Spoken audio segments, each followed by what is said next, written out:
Коронавирус оорусунан улам казинолор жабыла баштады. Макао администрациясынын башчысы Хэ Ичен коронавирус оорусун жайылтпоо үчүн алдын ала шаардын бардык казинолорун 2 жумага жабууга буйрук берди. Бул тууралуу чет элдик маалымат булактары жазып чыкты. Маалыматка ылайык, Макаонун коомдук транспортуна жүрүүдө чек коюлат. Ошондой эле шаардын бийлиги тургундарды үйүндө болууга, көчөгө тамак алууга гана чыгууга чакырды. Макаодо жаңы коронавирус оорусу менен ооруган 10 адам чыкканы белгилүү болду. Жакында эле Гонконгдун бийлиги коронавирустун жайылышынан улам Кытай менен чектешкен көпчүлүк чек ара өткөмдөрүн жабуу чечимин кабыл алышкан. Акыркы маалыматтар боюнча коронавирустун жаңы тиби менен ооругандардын саны 20 миңге жетип, анын ичинен 425 киши каза тапты. Мындан сырткары аталган вирус 20 өлкөгө тарап кетти. Маалымат булак Назар Ньюс KG. АКШ качан жана кандай шартта визалык чектөөнү алышы мүмкүн? Консулдун жообу. Визалык чектөөлөр кыргызстандыктардын паспорттору жетиштүү деңгээлде корголбойт деген жүйө менен киргизилген. Кыргызстан коюлган шарттарды аткарса, Дональд Трамптын кара тизмесинен 6 айдан кийин чыгышы мүмкүн. Бул туурасында АКШнын Кыргыз Республикасындагы элчилигинин консулу Алиса Бибдин билдирүүсүндө айтылат. Белгилей кетсек, 31 январда Вашингтон Кыргызстан, Эритрея, Мьянма, Нигерия, Судан жана Танзаниянын жарандарын АКШга кирүүсүн чектеген. Визалык чектөөлөө жарандардын өздүгүн аныктаган документтерин такыр текшерүүдө коопсуздук чараларын жабалдыгы аныкталгандан кийин киргизилгени белгиленет. Кечээ 3 февралда АКШнын Кыргызстандагы элчилиги Facebook баракчасында онлайн барлаш уюштурган. Анда диперчиликтин консулу Алиса Биб түзгөн жагдай боюнча кыргызстандыктардын суроолоруна жооп берген. Үй бүлө мүчөлөрү Америкада жашагандар үчүн бир нече жеңилдиктер бар. Коюлган чектөөлөр көбүнчө визалык лотереянын жеңүүчүлөрүнө таасирин тийгизет. Визалык чектөөлөр күчүндө турган маалда алар АКШга бара албайт, деди консул. Ал ошондой эле АКШнын тиешелүү органдары жарым жыл сайын тизмени кайра карап чыгып, талапка жооп бербеген өлкөлөрдү киргизерин белгилеген. Кыргызстан тез арада биометрикалык паспортторду жайылтып, башка критерийлерди дагы аткарышын каалайт элек. Себеби бул тизме ар 6 ай сайын кайра каралып турат, деди консул. Кыргызстандыктардын Green Card 2021 лотереясына жөнөткөн табыштамасы эмне болот жана кайсыл учурда виза алууга жеңилдик берилет деген суроолорго бул материалдан жооп аласыз. Маалымат баг Спутник Кыргызстан. Абдулманап Нурмухамбетов Фергюсондун Хабибди утууга мүмкүнчүлүгү жок жана болгон дагы эмес.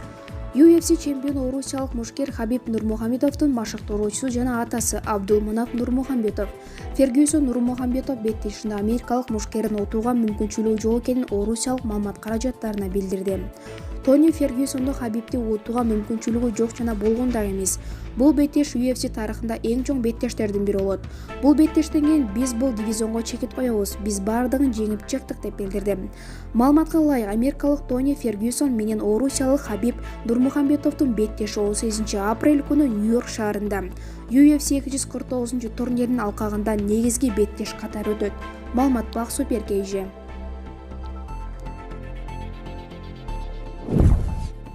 Кытайда коронавирустан улам мышыкты терилөө баштыкка салып көмүп салышкан. Кытайдын Сиансу провинциясынын Ушу шаарында кожоюнун коронавируска текшерүү үчүн ооруканага алып кетишкенде мышыгын терилөө көмүп салышкан. Бул тууралуу чет элдик басмалар жазып чыгышты.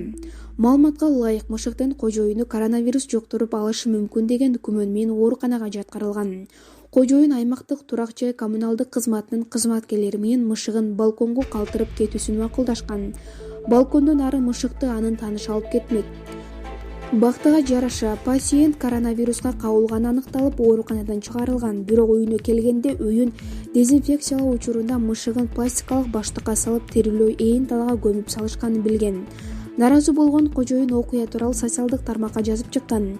Пекин гезитинин журналисттери турак жай коммуналдык кызматына байланышканда алар жашоочулар коронавируска кабылган мышыкты жок кылгыла деп арызына беришкендиктен инфекция жуктурган жаныбарларды жок кылуу мыйзамына ылайык терилөө көмүп салышканын айтышкан. Маалымат булак Супер KG.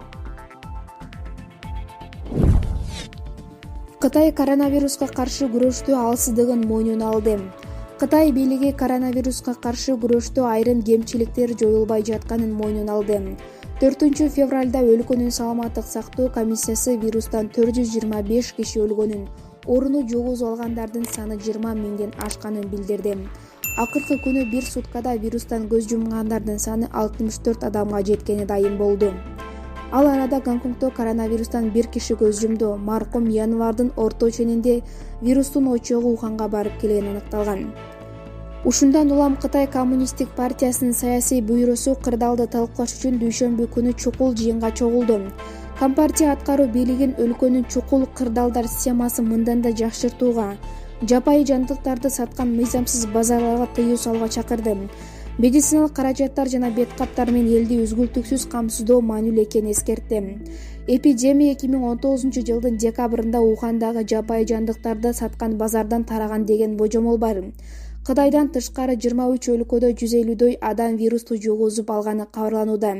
Өткөн жумада Дүйнөлүк саламаттыкты сактоо уюму бул илдетке байланыштуу глобалдык чукул кырдаал жарыялаган. Бир нече өлкөлөр Кытай менен темир жол жана аба жол каттамдарын токтотуп жатышат. Кыргызстан Кытайдан 18 жаранын өткөн аптада алып келген. Расмий маалыматтарга караганда алар азыр карантинге алынган. Маалымат булак Азаттык.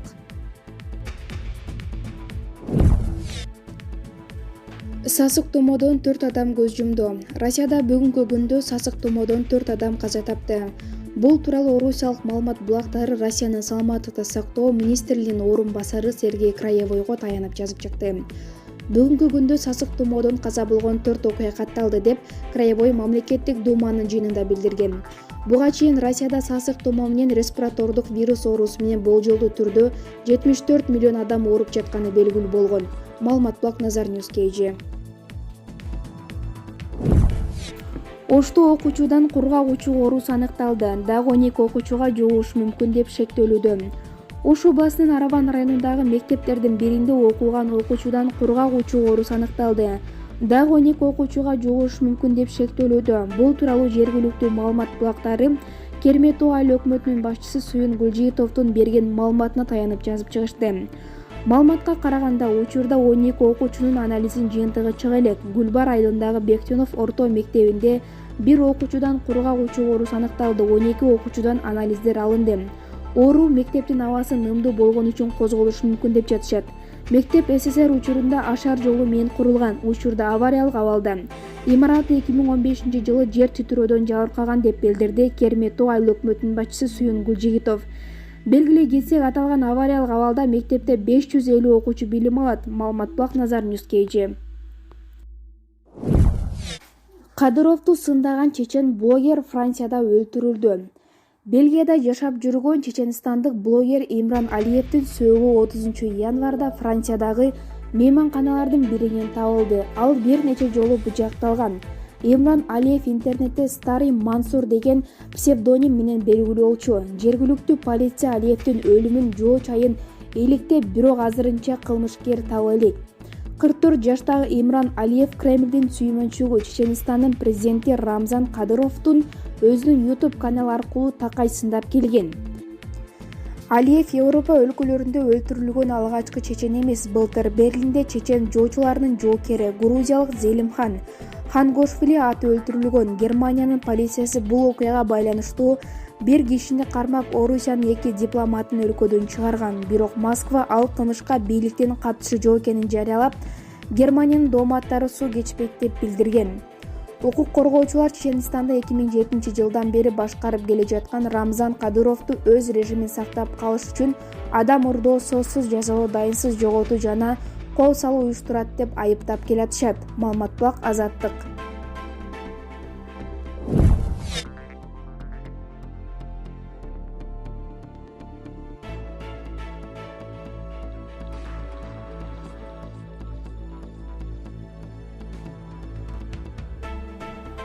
Президент Евразия экономикалык комиссиясынын коллегасынын жаңы төрагасын кабыл алды. Кыргыз Республикасынын президенти Сооронбай Жээнбеков бүгүн 4 февралда бул кызматта иштеп баштагандан бери Кыргызстанга өзүнүн алгачкы расмий визити менен келген Евразия экономикалык комиссия коллегасынын төрагасы Михаил Мясниковичти кабыл алды.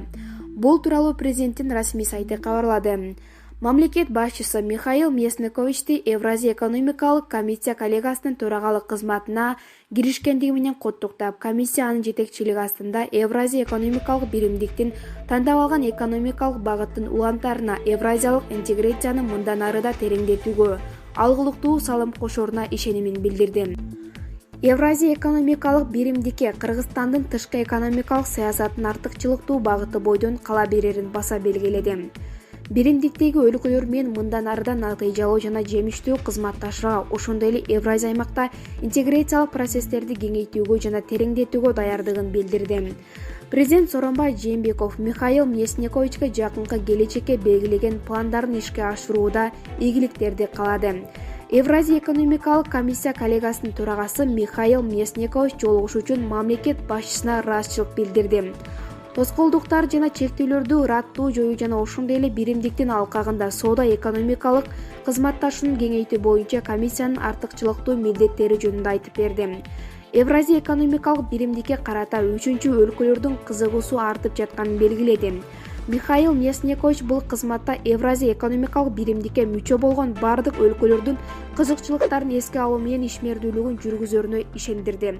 Маалымат Булак, Назар Ньюс KG.